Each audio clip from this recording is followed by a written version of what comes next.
STF confirma suspeição de Moro. STF confirma suspeição de Sérgio Moro na ação do triplex do Guarujá.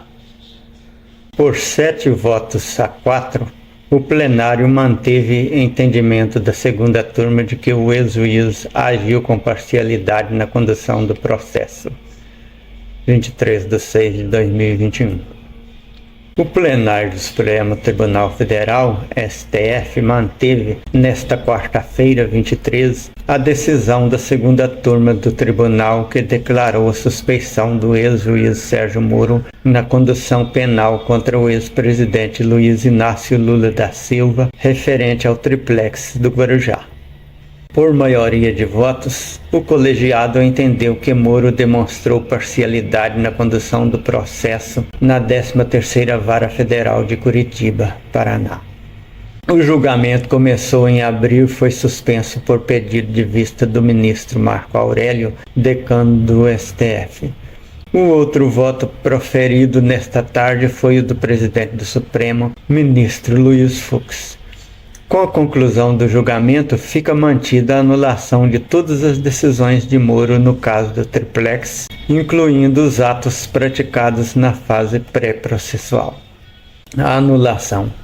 O recurso julgado foi o segundo agravo regimental da defesa de Lula contra a decisão do ministro Edson Fachin no HC 193.726, em que, ao declarar a incompetência do juiz da 3ª Vara Federal de Curitiba, julgou prejudicado outro habeas corpus HC 164.493, em que a defesa de Lula alegava suspeição de Moro.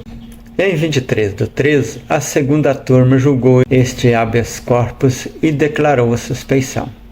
Regimento.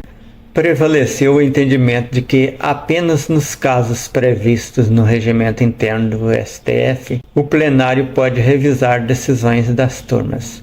Votaram nesse sentido o ministro Gilmar Mendes, Nunes Marques, Alexandre de Moraes, Dias Toffoli e Ricardo Lewandowski, e a ministra Rosa Weber e Carmen Lúcia.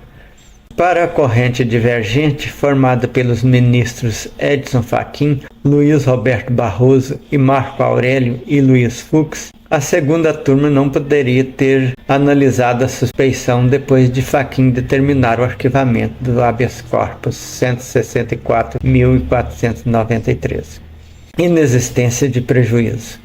Primeiro a votar nesta tarde, o ministro Marco Aurélio afirmou que a segunda turma não poderia ter desarquivado o processo após o relator ter declarado sua prejudicialidade. Para o decano do STF, depois de declarada a incompetência da 13ª Vara Federal de Curitiba para julgar os processos relativos a Lula, não haveria utilidade ou necessidade de julgar a suspeição, pois não ficou comprovado nenhum prejuízo remanescente.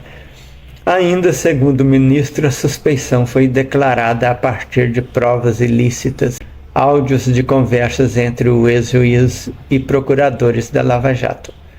Prova ilícita. Último a votar, o ministro Luiz Fux, presidente do Supremo Tribunal Federal, também entendeu que depois de extinto o processo pelo relator, a turma não poderia prosseguir seu julgamento e que não houve prejuízo ao acusado, o que afasta a necessidade de julgamento da suspeição. Fux considera que as gravações de conversas entre o então juiz e os procuradores federais não poderiam ser utilizadas para fundamentar o pedido de suspeição, pois são resultado de invasão de aparelhos telefônicos.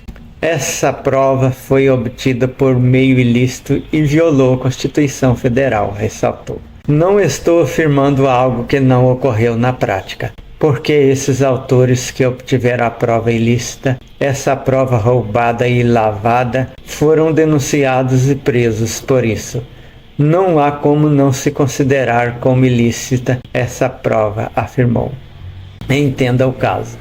A prejudicialidade do HC 164.493 e de outros processos impetrados pelo ex-presidente em relação à Operação Lava Jato foi decretada pelo ministro Edson Fachin no HC 193.726, em que ele chegou à conclusão de que a 13ª Vara Federal de Curitiba, Paraná, não era o juízo competente para processar e julgar Lula, pois os fatos imputados a ele nas ações sobre o Triplex, o sítio de Atibaia e o Instituto Lula não estavam diretamente relacionados à corrupção na Petrobras.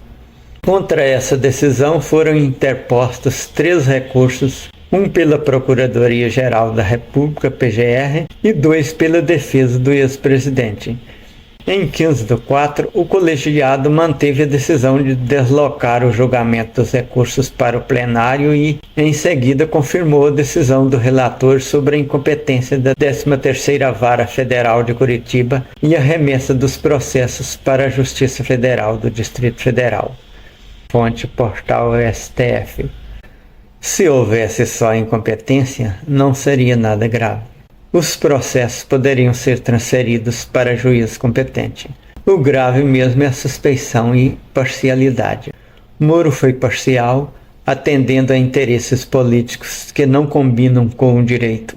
Sendo o juiz suspeito e parcial, é imprestável a decisão que condenou o ex-presidente Lula. Nenhuma prova há de que ele tenha praticado qualquer tipo de corrupção.